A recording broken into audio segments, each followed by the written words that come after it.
بسم اللہ الرحمن الرحیم۔ السلام علیکم دوستو، وائٹ برڈز عمران سیریز کی قسط نمبر 10 میں آپ سب دوستوں کو خوش آمدید۔ سیریز کی طرف بڑھنے سے پہلے آپ سب دوستوں سے گزارش ہے کہ اردو صفحہ چینل کو ضرور سبسکرائب کر لیں۔ شاطری کرشناش کے پولیس ہیڈ کوارٹر میں اپنے مخصوص آفس میں بیٹھی ہوئی تھی۔ اس نے پورے کرشناش میں اپنی ایجنسی کے 8 افراد کو اس انداز میں پھیلا دیا تھا کہ باہر سے آنے والے اجنبی افراد کی نگرانی کی جا سکے اور ان میں سے مشکوک افراد کو چیک کیا جا سکے۔ چونکہ کرشناش میں باہر سے آنے والوں کی تعداد خاصی کم تھی، اس لیے وہ آسانی سے چیکنگ کر سکتے تھے۔ اس کے ساتھ ساتھ شاطری نے پولیس کے اس مانیٹرنگ سسٹم کو بھی اپنے آفس کے ساتھ ملحقہ کمرے میں نصب کرا لیا تھا، جس کی مدد سے کرشناش اور اس کے ارد گرد کے علاقے میں لکڑی چوروں کو مانیٹر کیا جا سکتا تھا۔ لیکن اب اس سسٹم کے تحت وہ آنے والے غیر ملکی ایجنٹوں کو چیک کرا سکتی تھی۔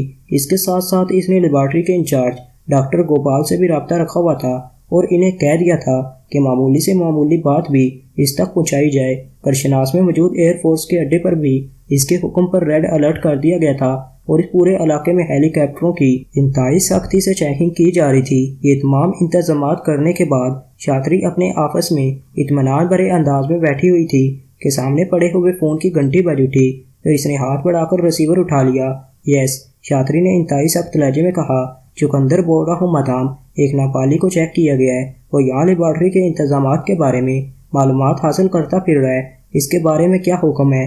دوسری طرف سے اس کے نمبر 2 کی آواز سنائی دی۔ وہ کہاں سے آیا ہے؟ شاطری نے پوچھا۔ ناپال سے مدام، دوسری طرف سے کہا گیا، لیکن خطرہ تو پاکشاہی ایجنٹوں سے ہے، ناپال کا اس معاملے سے کیا تعلق؟ شاطری نے حیرت بھرے لہجے میں کہا، مادام، اس آدمی کو اغوا کر کے اس سے تفصیلی پوچھ گچھ ہونی چاہیے۔ ہو سکتا ہے کہ پاکشاہی ایجنٹوں نے خصوصی طور پر اس ناپالی کو یہاں بھجوایا ہو۔ چقندر نے کہا، ٹھیک ہے، اسے خاموشی سے ہیڈ کوارٹر لے آؤ، شاطری نے کہا اور ریسیور رکھ دیا۔ پاکشاہی ایجنٹوں کو تو علم ہی نہیں ہے کہ ڈاکٹر مجید کہاں گیا ہے، پھر ناپالیوں کا اس سے کیا تعلق؟ شاطری نے بڑبڑاتے ہوئے کہا۔ پھر تقریباً آدھے گھنٹے بعد اسے اطلاع دی گئی کہ مطلوبہ آدمی بڑے ہال میں پہنچ چکا ہے، تو وہ اٹھی اور تیز تیز قدم اٹھاتی ہوئی اس ہال کی طرف بڑھتی چلی گئی۔ ہال میں چقندر کے ساتھ ساتھ ایک اور آدمی جوگو بھی موجود تھا، ایک پستہ قد لیکن مضبوط جسم کا آدمی، کرسی پر رسی سے بندھا ہوا تھا، اس کی گردن ڈھلکی ہوئی تھی۔ کیسے بے ہوش کی ہے اسے؟ شاطری نے اس کے سامنے کرسی پر بیٹھتے ہوئے کہا۔ پیچھے سے سر پر راڑ مارا گیا ہے مادام، چقندر نے جواب دیا۔ اس کی تلاشی لی ہے؟ شاطری نے پوچھا۔ یس مادام، اس کی جیبوں میں کرنسی نوٹوں اور اس کے سیاسی کارڈ کے علاوہ اور کچھ نہیں ہے۔ کارڈ کے مطابق یہ سیاہ ہے اور ناپال کے دارالحکومت سے نکلنے والے ایک اخبار کا رپورٹر ہے۔ کارڈ کے مطابق اس کا نام ودیندر سنگھ ہے، چقندر نے مؤدبانہ لہجے میں جواب دیتے ہوئے کہا۔ اس بات کی تصدیق کراؤ کہ یہ صحافی ہے یا نہیں، شاطری نے کہا۔ میں نے کر لی ہے اور انہوں نے تصدیق کر دی ہے، چقندر نے کہا۔ پھر تمہیں اس پر کس بات کا شک ہے؟ صحافی تو اکثر ایسے کھوج لگاتے رہتے ہیں، شاطری نے منہ بناتے ہوئے کہا۔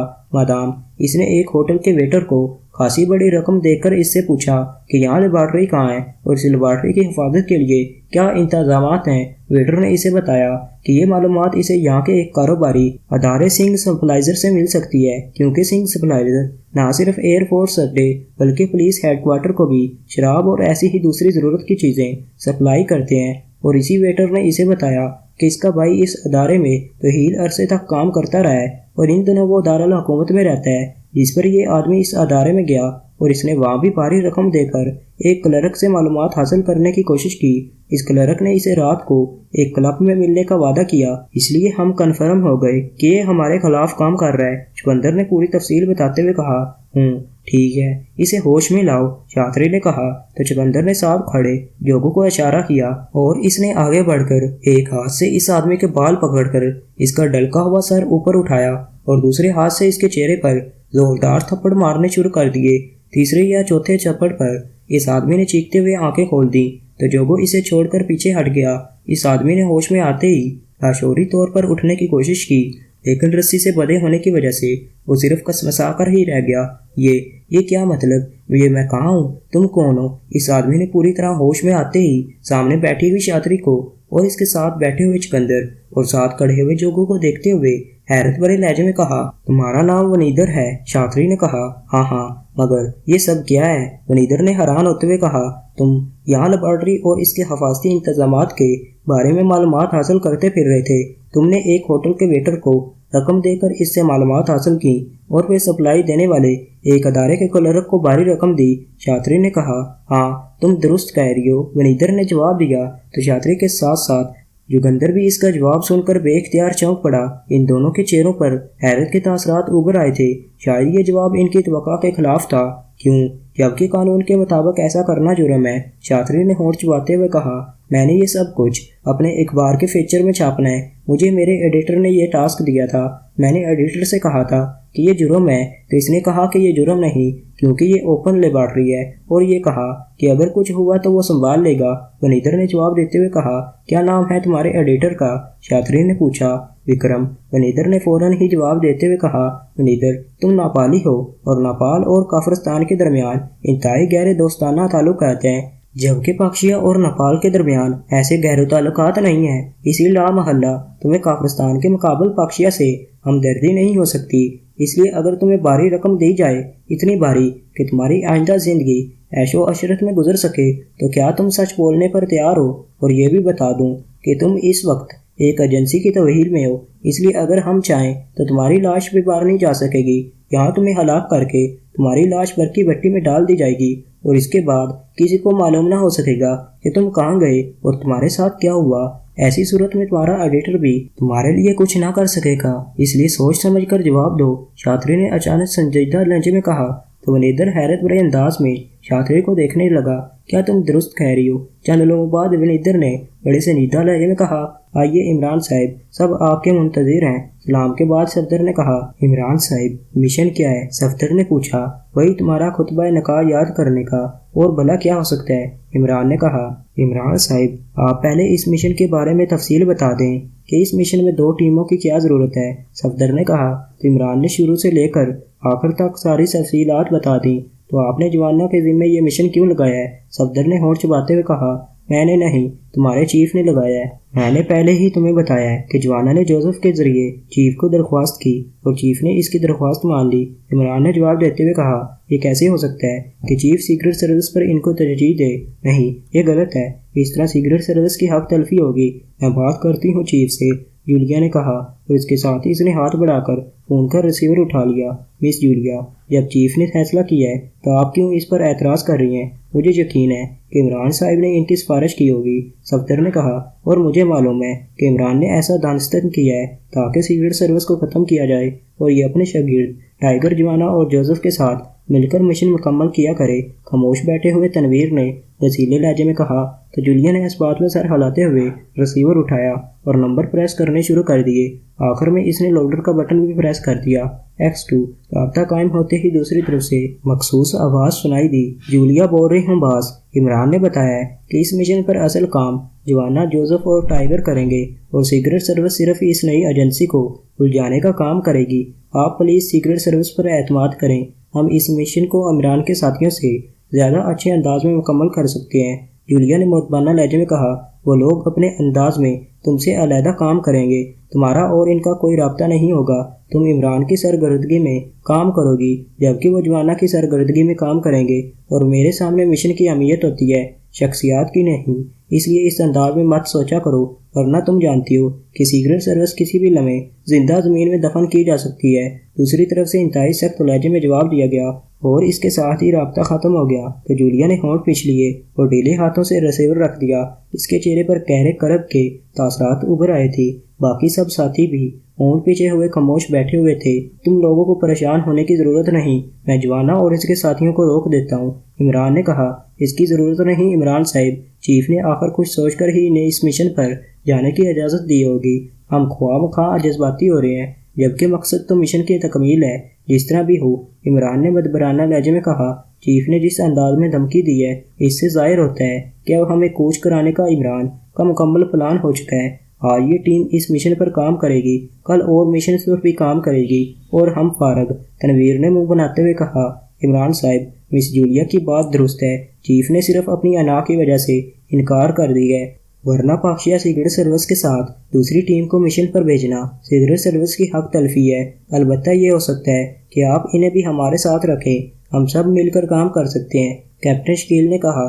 تم لوگوں نے واقعی اس عام سی بات کو مسئلہ بنا لیا ہے، جبکہ میرے ذہن کے مطابق چیف کے ذہن میں مشن کی تکمیل کا دوسرا نقشہ ہے، اور اس نقشے کی وجہ سے اس نے دونوں ٹیموں کو علیحدہ علیحدہ کام کرنے کی اجازت دی ہے، اور وہ نقشہ یہ ہے کہ پاکشیا سیکرٹ سروس اپنے انداز میں کام کرتی ہوئی آگے بڑھے گی۔ لا محالہ وائٹ برڈز والے راستے میں حائل ہونے کی کوشش کریں گے۔ ہم سب اس معاملے میں تجربہ کار اور تربیت یافتہ ہیں، اس لیے ہم ان کا مقابلہ کرتے رہیں گے، جبکہ جوانا جوزف اور ٹائیگر، جن کا بظاہر ہم سے کوئی تعلق نہیں ہوگا، اپنے طور پر ڈائریکٹ ایکشن کرتے ہوئے لیبارٹری میں داخل ہو جائیں گے اور مشن مکمل کر لیں گے، اور وائٹ برڈز منہ دیکھتی رہ جائے گی۔ لیکن اگر تم لوگوں کو اس پر اعتراض ہے تو پھر یہ ہو سکتا ہے کہ ہم تنویر کو دوسری ٹیم کا لیڈر بنا دیں، تاکہ یہ نہ کہا جا سکے کہ پاکشیا سیکرٹ سروس کے ساتھ علیحدہ ٹیم بھیجی جا رہی ہے۔ عمران نے کہا، نہیں، میں ان کے ساتھ کام نہیں کر سکتا، کیونکہ جوزف اور جوانا دونوں نے میری بات نہیں ماننی، اس لیے سوری۔ تنویر نے دو ٹوک لہجے میں کہا، تو پھر جولیا کو ان کی لیڈر بنا دیتے ہیں، یا صفدر کو، یا پھر کیپٹن شکیل کو، تاکہ تمہارے ذہنوں سے یہ بات واش ہو سکے۔ عمران نے کہا، اور پھر اس سے پہلے کہ مزید کوئی بات ہوتی، فون کی گھنٹی بج اٹھی تو جولیا نے ہاتھ بڑھا کر ریسیور اٹھا لیا اور ساتھ ہی لوڈر کا بٹن بھی پریس کر دیا۔ جولیا بول رہی ہوں، جولیا نے کہا۔ X2 دوسری طرف سے چیف کی مخصوص آواز سنائی دی۔ یس سر، جولیا نے مؤدبانہ لہجے میں کہا۔ عمران کو ریسیور دو، دوسری طرف سے کہا گیا۔ یس سر، جولیا نے کہا اور ریسیور عمران کی طرف بڑھا دیا۔ یس علی، عمران بول رہا ہوں، عمران نے کہا۔ ناٹران کے پاس تمہارے لیے اہم خبر ہے، اسے کال کر لو، دوسری طرف سے کہا گیا۔ اس کے ساتھ ہی رابطہ ختم ہو گیا تو عمران نے ہاتھ بڑھا کر کریڈل دبایا اور پھر فون کو اپنے قریب کر کے اس نے نمبر پریس کرنے شروع کر دیے۔ آخر میں اس نے ایک بار پھر لوڈر کا بٹن پریس کر دیا، کیونکہ کریڈل دباتے ہی لوڈر بھی خود بخود آف ہو جاتا تھا۔ ناٹران بول رہا ہوں۔ رابطہ قائم ہوتے ہی ناٹران کی آواز سنائی دی۔ یس علی، عمران بول رہا ہوں۔ عمران نے ایک بار پھر اپنے مخصوص لہجے میں کہا، عمران صاحب، میں نے ابھی چیف کو ایک اہم اطلاع دی ہے، لیکن چیف نے کہا ہے کہ چونکہ ٹیم تشکیل دے دی گئی ہے اور اس کے لیڈر آپ ہیں، اس لیے اب یہ اطلاع آپ کو دی جائے۔ ناٹران نے کہا، کیا اطلاع ہے؟ کیا تم نے شادی کرنے کا پروگرام بنا لیا ہے؟ عمران نے کہا۔ تو دوسری طرف سے ناٹران ہنس پڑا۔ عمران صاحب، آپ لیڈر ہیں، اس لیے ہم نے تو آپ کی پیروی کرنی ہے۔ دوسری طرف سے ناٹران نے ہنستے ہوئے کہا، پھر منہ دھو رکھو، تم سوائے رات کو تارے گننے کے اور ٹھنڈی آئے بھرنے کے اور کچھ نہ کر سکو گے۔ عمران نے کن آنکھیوں سے جولیا کی طرف دیکھتے ہوئے کہا تو جولیا نے منہ دوسری طرف کر لیا۔ عمران صاحب، وہ اہم اطلاع پہلے سن لیں، پھر اس موضوع پر تفصیل سے بات ہو سکتی ہے، اور وہ اطلاع یہ ہے کہ کرشناس سے ڈاکٹر مجید کو واپس دارالحکومت بلوا لیا گیا ہے۔ دوسری طرف سے کہا گیا تو عمران بے اختیار اچھل پڑا۔ کیسے معلوم ہوگا اور ایسا کیوں کیا گیا ہے؟ عمران نے حیرت بھرے لہجے میں کہا، ہماری مشینری نے اچانک پرائم منسٹر کی خصوصی فریکوینسی پر ہونے والی کال کیچ کر لی۔ آج سے پہلے یہ فریکوینسی کیچ نہ ہو سکی تھی۔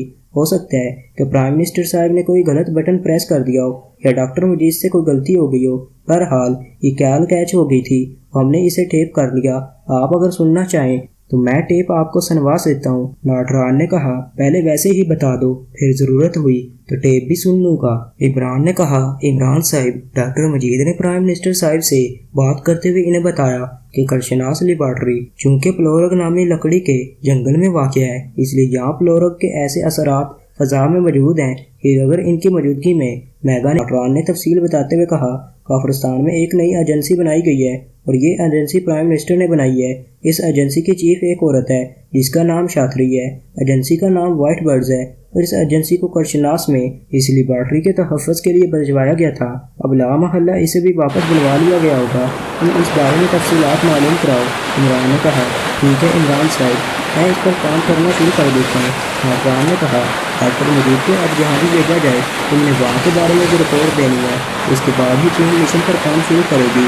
عمران نے کہا، آپ کو اطلاع دی جائے یا چیف کو؟ ناٹران نے کہا، چیف کو۔ عمران نے کہا، اس کے ساتھ ہی اس نے اللہ حافظ کہہ کر ریسیور رکھ دیا۔ ہم آپس میں لڑتے رہ گئے اور وہاں مشن اسپاٹ ہی تبدیل ہو گیا۔ عمران نے کہا تو سب نے مسکراتے ہوئے